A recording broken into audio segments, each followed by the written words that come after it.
This is DYNASTY. Zeta Gundam ready to launch.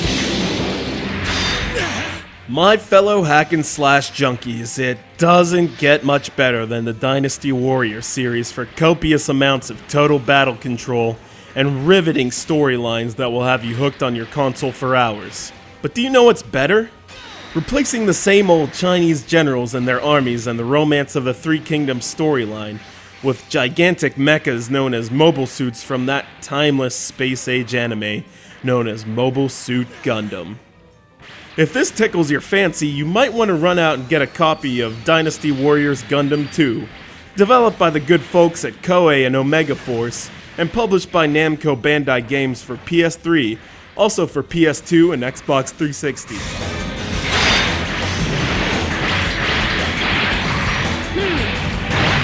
I would like to give a special thanks to my friend David in Ohio for this contribution to the CGR Undertow Studios.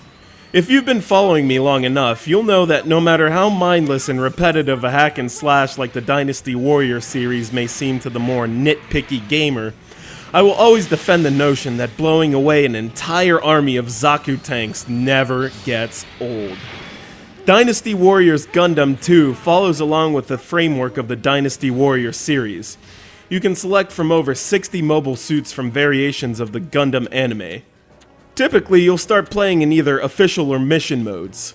Official mode will take you through the Universal Century timeline, which covers plotlines of Mobile Suit Gundam, Zeta Gundam, Double Zeta, and the Char's Counterattack movie. How did I end up getting dragged into a war? I brought some food for you, Amuro. I'm not hungry.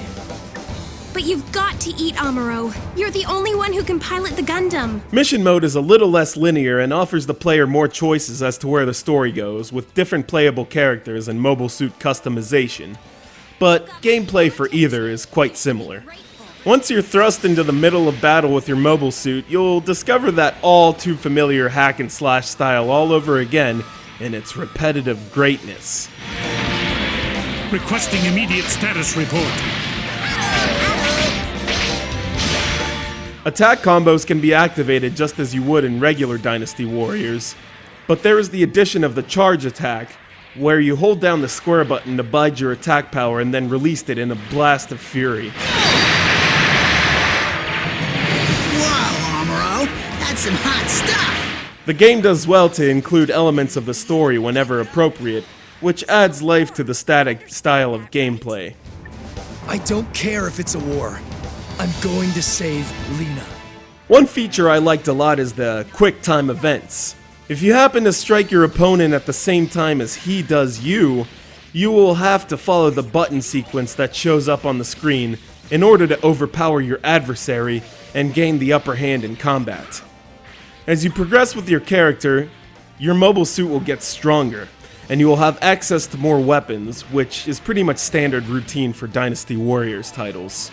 My biggest disappointment was the lack of Japanese voice track from the first Dynasty Warriors Gundam title. Just like when I am watching anime, I prefer to have subtitles and original voice actors. Also, trying to follow along with the story is kind of tough when you aren't a die-hard Gundam fan, but I felt the same way with the original Dynasty Warriors.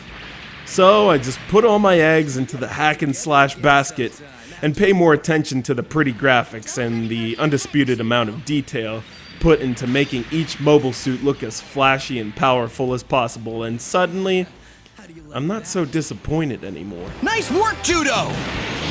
Argama is approaching the drop zone. All hands.